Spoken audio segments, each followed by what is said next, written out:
மாணவர்களே, இன்னைக்கு நம்மளுடைய சிந்தனைக்குள்ளார நம்ம கொடுக்கக்கூடிய அற்புதமான விஷயம் நார்மன் வின்சென்ட் பீலினுடைய பயத்தை வெல்வதற்கான 9 எளிய அற்புதமான யுக்திகளை தான் நம்ம இன்னைக்கு நம்மளுடைய சிந்தனைக்கு கொடுக்க போறோங்க. நம்மள பெரும்பாலானவங்க நம்மளுடைய நேரத்தையும் வலிமையையும் பயத்தை வெல்வதற்கு செலவிடுறதில்ல அப்படிங்கிறாருங்க. பெயர் சொல்வதற்கு கடினமான, அசௌகரியமான, தெளிவற்ற ஒரு கவலையால நம்ம இன்னைக்கு என்ன பண்ணியிருக்கோங்க, பெருமளவுல தாக்கப்பட்டு இருக்கிறோம். இந்த பயத்தை நம்மளால எதிர்த்து தாக்க முடியறது இல்ல. என்ன காரணங்க? எது குறித்து நம்ம பயப்படுறோம் அப்படின்னு நம்மளுக்கு உறுதியா தெரியறதே இல்லை. ஒருவேளை நம்ம பலதரப்பட்ட விஷயங்களை கண்டு பயப்படுறோமோ என்னமோ, அதுல எதை நம்ம எதிர்த்து தாக்குறது, அப்படி எதிர்த்து தாக்குறது வீணானது அப்படின்னு நம்ம நம்புறோமோ என்னமோ, அதனாலதான் நம்மளால முழுமையா அப்புறப்படுத்த முடியறது இல்ல. அந்த பயம் குறித்து நீங்க நடவடிக்கை எடுத்து அதை அப்புறப்படுத்துவதற்கு நீங்க திட்டமிட்டு ஏதாவது ஒரு செயலை செய்யும் பொழுது கண்டிப்பாக அந்த இடத்துல உங்களுக்கு ஒரு ஆழ்ந்த மன நிம்மதி கிடைக்கும். அது மட்டும் இல்லைங்க, அது உங்களுக்கு மிகப்பெரிய வாழ்க்கை அனுபவ பாடமாக மாறி போகும். திரும்ப இது போல ஒரு பிரச்சனை நீங்க சந்திக்கும் பொழுது ஏற்கனவே நீங்க பட்ட அனுபவம் இருக்கு பாத்தீங்களா, கையாண்ட ஒரு அனுபவம் இருக்கு பாத்தீங்களா, அதனால இது ஒரு பிரச்சனையே அல்ல அப்படின்னு நீங்க என்ன பண்ணிடலாங்க, தூக்கி தூர போட்டுட்டு அடுத்தடுத்த வேலையை பார்க்கறதுக்கு போயிட்டே இருக்கலாம். இதற்கு மாறாக நம்ம இது குறித்து எந்த விதமான நடவடிக்கையும் எடுக்காம இருந்துட்டோம் அப்படின்னா நம்மளுடைய மனநிலை எப்படி இருக்கும் அப்படின்னு பாத்தீங்கன்னா, நம்மால எட்டி பிடிக்க முடியாத நம்ம செய்யக்கூடிய அனைத்திலுமே பாத்தீங்கன்னா ஒரு இருண்ட நிழலை போர்த்துகின்ற, நம்மளுடைய தலைக்கு மேலே வட்டமிடக்கூடிய ஒரு விஷ மேகமாக அந்த பயம் என்ன இருங்க மாறி போய்விடும். அப்ப அது நாள்தோறும் நம்மள அச்சுறுத்தி கொண்டே இருக்கும். இதுதாங்க விஷயம். சரி, இதுல இருந்து மீள்வதற்கு நம்மளுடைய எழுத்தாளர் சொன்ன அந்த 9 யுக்திகளை நம்ம பார்க்கலாங்க. முதல் விஷயமா என்ன சொல்றாருன்னு பாருங்க. எதை பற்றி நீங்கள் பயப்படுகிறீர்கள் என்பதை துல்லியமாகவும் திட்டவட்டமாகவும் அறிந்து கொள்ளுங்கள். பிறகு அதை தனியாக பிரித்து வையுங்கள். அது உண்மையிலேயே என்ன என்று பாருங்கள். நீங்கள் துல்லியமாக எதை கையாள வேண்டியுள்ளது என்பதை தெரிந்து கொள்ளுங்கள் அப்படிங்கிறார். இப்ப இதுல என்ன சொல்றாரு அப்படின்னு பாத்தீங்கன்னா, நீங்க எந்த மாதிரியான விஷயத்தை பார்த்து பயப்படுறீங்க அப்படிங்கிறத நீங்க ஆராய்ந்து தெளிவுபடுத்திக்கிங்க. உண்மையிலேயே அது எந்த மாதிரியான விஷயம் அப்படின்னு பாருங்க. அப்ப அதை எப்படி கையாள வேண்டும் அப்படிங்கிற அந்த புரிதலை உங்களுக்குள்ளார ஏற்படுத்துங்க. அதற்கான வழிமுறைகளை ஆராய்ந்து பாருங்கள் அப்படின்னு இந்த ஒரு விஷயத்து மூலமா நம்மளுக்கு தெளிவுபடுத்துறாரு.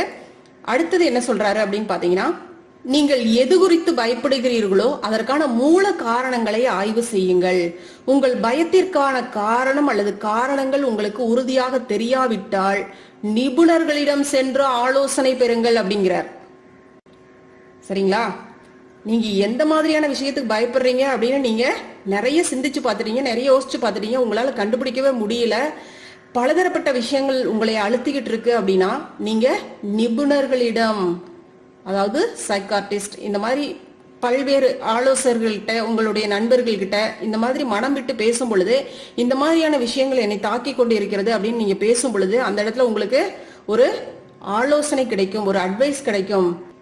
அந்த இடத்துல உங்களுக்கு ஒரு புரிதல் வரும். இதுல இருந்து நம்ம எப்படி மீண்டு வருவது அப்படிங்கிற ஒரு அற்புதமான உங்களுக்கு புரிதல் கிட்டும். அதுதான் இங்க சொல்றாரு. அடுத்தது, உங்கள் பயத்தை வெளியே கொண்டு வாருங்கள். அதை சுற்றியுள்ள அனைத்து புதிர்களையும் விடுவியுங்கள். அதை உண்மையிலேயே எங்கே உங்களால் தாக்க முடியுமோ அதை அங்கே தாக்குங்கள்.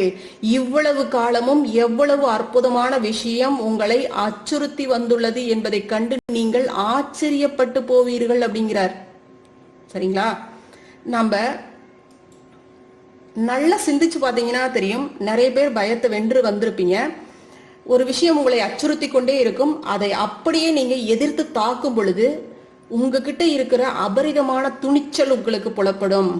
அதை தாண்டி இருக்கக்கூடிய சூட்சமங்கள் என்ன அப்படிங்கிறது உங்களுக்கு புரிய வரும். உங்களுக்குள் இருக்கக்கூடிய அந்த அசாத்திய துணிச்சல் இருக்கு பாத்தீங்களா, இது இவ்வளவு காலம் எங்கே இருந்தது அப்படின்னு உங்களுக்கே அது ஆச்சரியத்தை கொடுக்கும். சரிங்களா? அது ஒண்ணுமே இல்ல, அது அற்பமான ஒரு விஷயம் அப்படிங்கிறது உங்களுக்கு தெள்ள தெளிவாக புரிய வரும். அப்ப அதை கண்டு உங்களுக்கு ஆச்சரியம் கிடைக்குமா, கிடைக்காதுங்களா? அதுதாங்க இங்க சொல்றாரு. அடுத்து என்ன சொல்றாருன்னு பாருங்க. இறை நம்பிக்கை எண்ணங்களால் உங்கள் மனதை நிரப்புங்கள். ஏனெனில் விசுவாசம் நிரம்பி வழியும் மனதை பயத்தால் ஆட்கொள்ள முடியாது. எனவே நீங்கள் எவ்வளவு அதிக விசுவாசத்தை கொண்டிருக்கிறீர்களோ அவ்வளவு குறைவான பயம் உங்களுக்கு இருக்கும். இது எவ்வளவு எளிதான செயல். ஆனால் இச்செயல்முறைக்கு சிறிதளவு கடின ஒழுங்கு தேவையாக இருக்கிறது அப்படிங்கிறாருங்க. இந்த இடத்துல என்ன சொல்றாருங்க? இறை நம்பிக்கை எண்ணங்களால் உங்கள் மனதை நிரப்புங்கள் அப்படிங்கிறார். காரணம் என்னங்க? ஏதாவது ஒரு விஷயத்தின் மீது பற்றுதலோடு இருக்கும் பொழுது, அதாவது இந்த இறைநிலையின் மீது, இந்த பிரபஞ்ச சக்தியின் மீது, இல்ல உங்களுடைய குருவின் மீது, உங்களுடைய இஷ்ட தெய்வத்தின் மீது நீங்கள் முழுமையாக நம்பிக்கையோடு இருக்கும் பொழுது, அதீத நம்பிக்கையோடு இருக்கும் பொழுது இந்த பயம் அப்படிங்கிற விஷயம்லாம் உங்களை தாக்காதுங்க. குறைவான பயம்தான் இருக்கும். அது வந்தா கூட அது அப்படியே காணாம போயிடும். ஏன்னா உங்களை சுற்றி இந்த இறை சக்தி இருக்கு, இந்த பிரபஞ்ச சக்தி இருக்கு, இந்த தெய்வ சக்தி இருக்கு. அதற்கு மேற்பட்டு அச்சுறுத்துகின்ற விஷயம் எதுவுமே கிடையாது. அது வந்தாலும் இந்த இறைநிலை பார்த்து கொள்ளும், இந்த கடவுள் தன்மை பார்த்து கொள்ளும் அப்படின்னு நீங்க விட்டுட்டீங்க அப்படின்னா இந்த பயம் அப்படிங்கிறது உங்களுக்கு நாளடைவில் குறைந்து போயிடும். ஒரு காலகட்டத்துல பாத்தீங்கன்னா அது இல்லாமலே போய்விடும் உங்களுடைய வாழ்க்கையில. அதுதாங்க இங்க சொல்றாரு. இதை பிடிச்சுக்கோங்க. இதுதான் உங்களுக்கு ஒரு எளிய வழி, ஒரு சிறந்த வழி அப்படிங்கிறாருங்க. உங்களால் முடிந்த அளவுக்கு உங்கள் மனதை விசுவாசத்தால் நிரப்புங்கள். கடவுள் மீதான விசுவாசம் வலிமையாக உருவாகும் வரை, விளைவுகளை கடவுளின் கைகளில் அமைதியாக ஒப்படைக்கும் திறன் வளரும் வரை தொடர்ந்து இதை கடைபிடியுங்கள் அப்படிங்கிறார். உங்கள் பயத்தை எதிர்த்து நின்று அது தன்னால் இயன்ற அளவுக்கு மோசமாக செயல்படுமாறு அதற்கு சவால் விடுங்கள். வழக்கமாக மோசமான எதுவும் நிகழாது, ஏனெனில் பெரும்பாலான பயங்கள் வெறும் கற்பனைகளே அப்படிங்கிறாருங்க. இது நிதர்சனமான ஒரு உண்மைதாங்க கண்டிப்பா. ஏன்னா உங்களை எந்த மாதிரியான விஷயங்கள் அச்சுறுத்தி கொண்டிருக்கிறதோ அதற்கு சவால் விட்டு பாருங்க. சவால் விட்டு பார்க்கும் பொழுது அங்க எதுவுமே பெருசா நடந்துட போறது கிடையாது. பெரிய பூதாகரமான விஷயங்கள்லாம் ஒன்னும் நடந்துட போறது கிடையாது. என்ன காரணம்னா நமக்கு இருக்கக்கூடிய பெரும்பாலான பயங்கள் எல்லாமே என்னன்னு சொல்றாருங்க? வெறும் கற்பனைகள் தான். இந்த மனம்தான் உங்களுக்கு அந்த மாதிரியான விஷயங்களை பூதாகாரமாக்கி வச்சிருக்கு. ஒண்ணுமே இல்லப்பா, நீங்க இறங்கி அடிக்கும் பொழுது அது எல்லாமே காணாம போயிருக்கும், ஒண்ணும் இல்லாத விஷயமா தான் எல்லாமே இருக்கும் அப்படிங்கிறார்.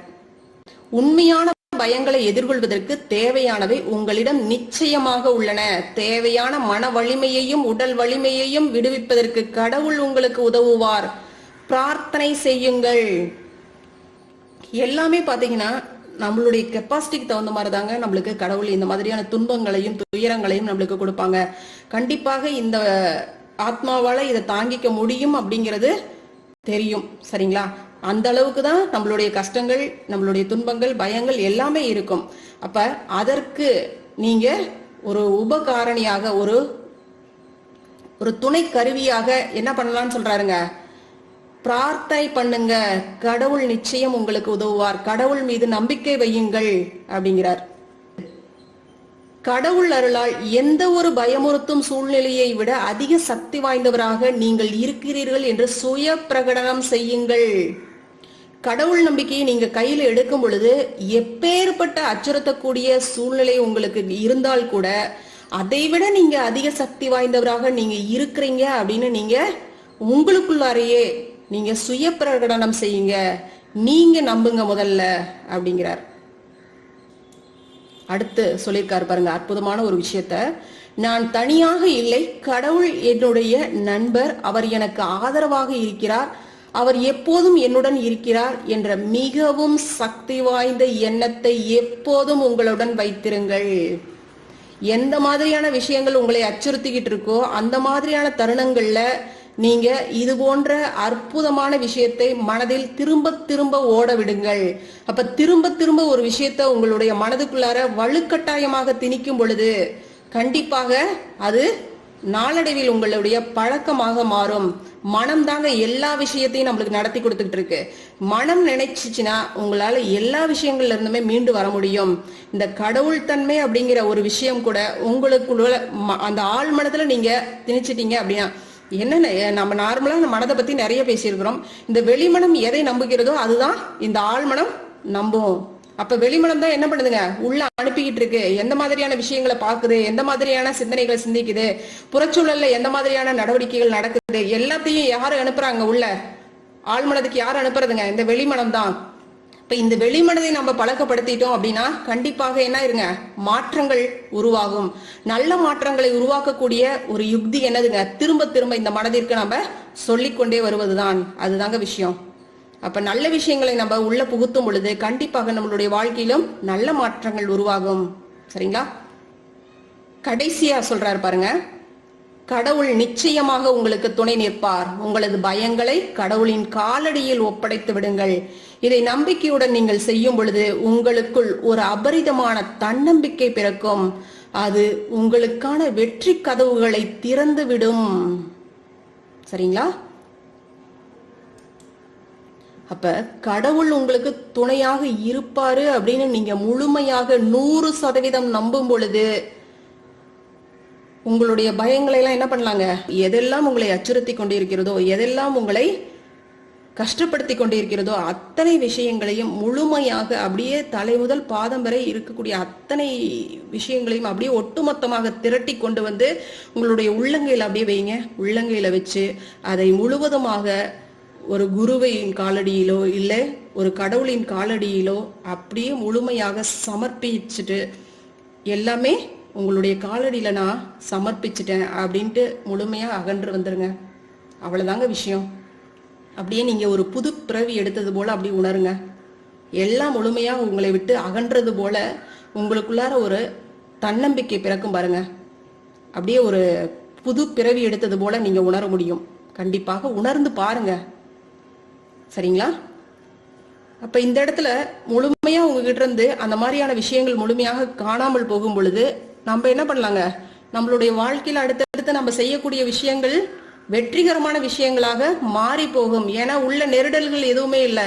நம்ம இந்த மாதிரியான சூட்சமங்களை நம்ம கையில எடுக்கும் பொழுது எப்பெல்லாம் நம்ம இந்த மாதிரியான பிரச்சனைகளுக்கு உள்ளாகிறோமோ அப்பெல்லாம் நம்ம இந்த மாதிரியான யுக்திகளை கையாண்டு இதுல இருந்து மீண்டு மிக எளிதாக வந்து விட முடியுங்க.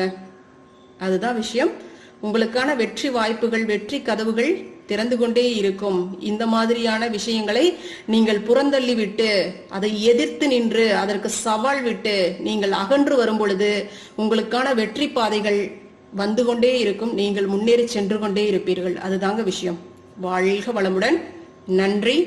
அருட்பேராற்றலின் அன்பு கருணையினால் நாம் அனைவரும் நல்ல உடல் நலம், நீலாயுள், நிறை செல்வம், உயர்ப்புகள், மெய் ஞானத்தோடு நல்லதொரு வாழ்க்கையை நலமுடனும் வளமுடனும் வாழ்வோம். வாழ்க வளமுடன். நன்றி.